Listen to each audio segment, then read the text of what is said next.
Good morning, students. Today we are going to learn 10th standard supplementary reader A Dilemma. After a week of vain thinking, he bethought him one day that it would be easy to explore the box by unlocking it at a safe distance.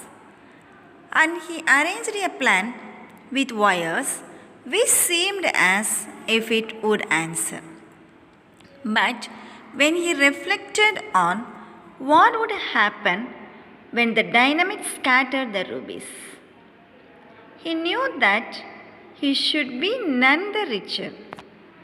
For hours at a time, he sat looking at that box and handling the key. At last, he hung the key on his watch guard. But then it occurred to him that it might be lost or stolen. Dreading this, he hid it, fearful that someone might use it to open the box. This state of doubt and fear lasted for weeks, until he became nervous and began to dread that some accidents might happen to that box. A burglar might come and boldly carry it away and force it open and find it was a weak fraud of uncle's. Even the rumble and vibration caused by the heavy winds in the street became at last a terror. At last, he hung the key on his watch guard, but then it occurred to him that it might be lost or stolen.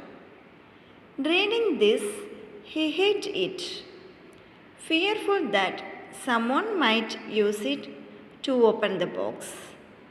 This state of doubt and fear lasted for weeks, until he became nervous and began to dread that some accident might happen to that box. A burglar might come and boldly carry it away and force it open and find it was a wicked fraud of his uncle's. Even the rumble and vibration caused by the heavy vans in the street became at least a terror. Worst of all, his salary was reduced.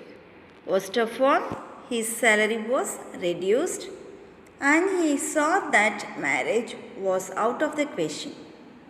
Worst of all, his salary was reduced, and he saw that marriage was out of the question.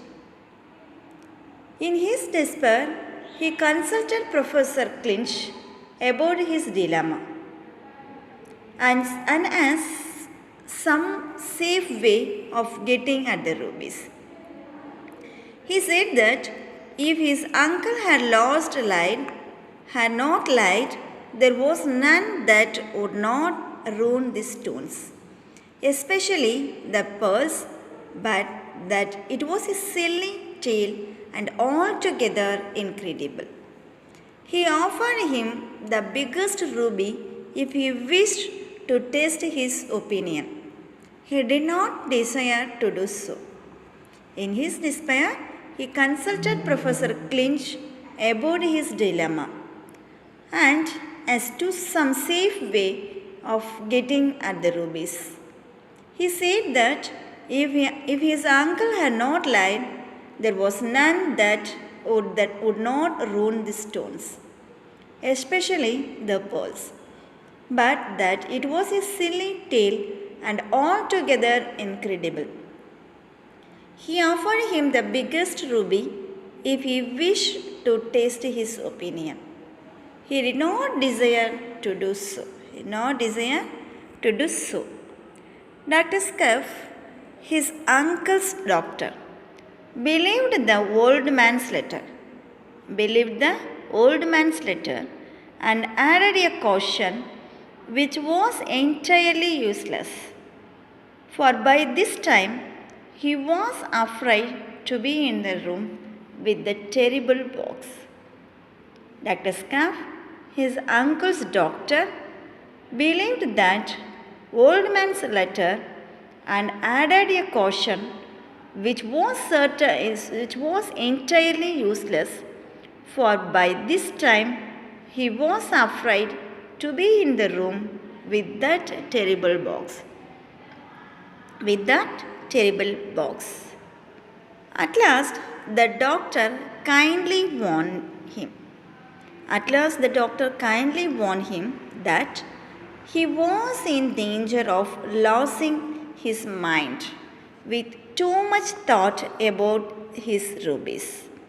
At last, the doctor kindly warned him that he was in danger of losing his mind with too much thought about his rubies. In fact, he did nothing else but contrive wild plans to get at them safely. He spent all his spare hours at one of the great libraries reading about dynamite. At last, the doctor kindly warned him that he was in danger of losing his mind with too much thought about his rubies.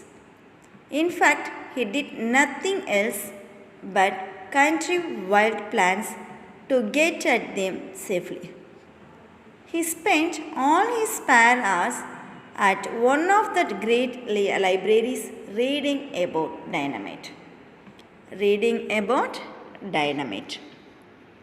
Indeed, he talked of it until the library attendants, believing him a lunatic or a dynamite fiend, declined to humor him. He spoke to the police. He suspected that for a while he was a shadow, as a suspicious and possibly criminal character. He gave up the libraries and, becoming more and more fearful, set his precious box on the dawn pillow for fear of its being shaken. For at this time, even the absurd possibility of its being disturbed by an earthquake troubled him. He tried to calculate the amount of shake needed to explode his box. At last, the doctor kindly warned him that he was in danger of losing his mind with too much thought about his rubies. In fact, he did nothing else but contrive wild plans to get at them safely. He spent all his spare hours at one of the great libraries reading about dynamite.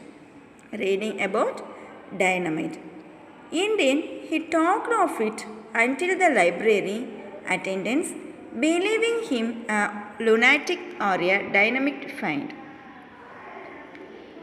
declined to humor him and spoke to the police. He suspected that for a while he was shadowed as a suspicious and possibly criminal character. He gave up the libraries and, becoming more and more fearful, set his precious box on the dawn pillow for fear of its being shaken, for at this time even the absurd possibility of its being disturbed by an earthquake troubled him. He tried to calculate the amount of shake needed to explode his box. The old doctor, when he saw him again, begged him to give up all thoughts of the matter. And he felt how completely he was the slave of one despotic idea. He tried to take the good advice thus given him.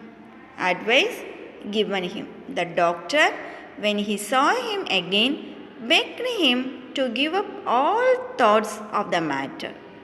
And as he felt how completely he was the slave of one despotic idea, he tried to take the good advice thus given him. Okay students, I hope you all understood this story. I will continue the remaining story to the next video. Thank you.